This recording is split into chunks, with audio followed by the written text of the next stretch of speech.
So a lot has changed technically since Mortal Kombat. So the tech team's been hard at work with an all-new real-time lighting system. They have an all-new character material system, so the characters look really realistic.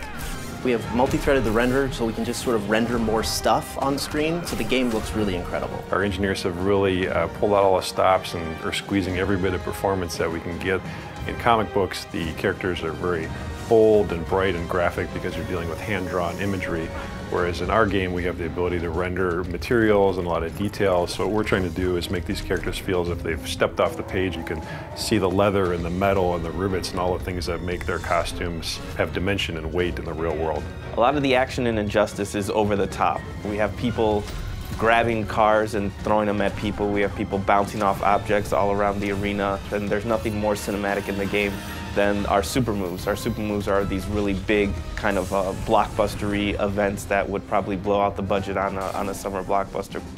So our mantra for this game has always been, this is the big blockbuster summer movie that you've always wanted to see with superheroes. The environment choice in Injustice is just as important as the character choice. We have several interactable zones spread out among each one of the environments, and they're not cookie cutter. They're not placed in the exact same place for each environment. So depending on your style of gameplay, you're going to want to pick an environment that kind of eases towards your style of gameplay.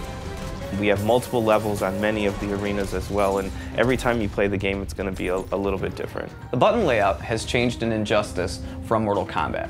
First, we got rid of the block button. You now hold back to block for all attacks. Also, 3 attack buttons, light, medium, and hard.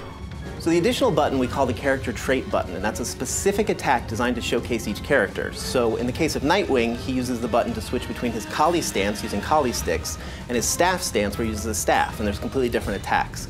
In the case of Cyborg, he uses the button to sort of charge up his health, so you're going to get different effects for every character. The combo system in Injustice will feel very familiar.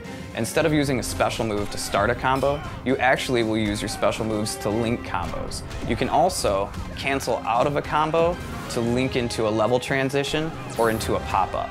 DC's been incredibly supportive on this project and actually pushing us to take things farther than we ever thought we'd be able to get away with. Superman in particular was fun to work on.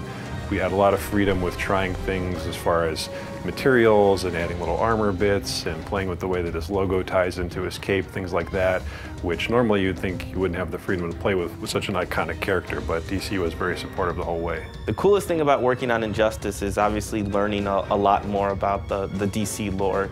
DC has such a wealth of information and such a wealth of knowledge about their characters that it's really fun to kind of pick the brain of working with them and figuring out what would make their characters fit in kind of the NetherRealm universe. You know, if Superman had to fight in a hand-to-hand fight, what would he do? What would Catwoman do in that kind of situation?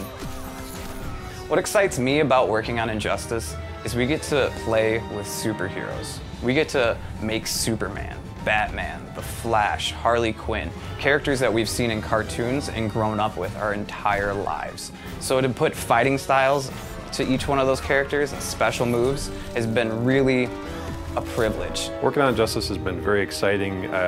I'm not the only comic book fan on the team, and for all of us, this is a lifelong dream to be able to work with these iconic characters that we've been reading about and thinking about all our lives, and to actually have a chance to put our stamp on it is a really exciting opportunity. So my favorite part about working on Injustice, and this is going to sound sappy, is I get to work with 2 great teams. I get to work with the NetherRealm team who made Mortal Kombat and the amazing talent here, as well as the awesome talent at DC Comics. And sort of that marriage between 2 awesome teams is what really keeps me coming to work each day.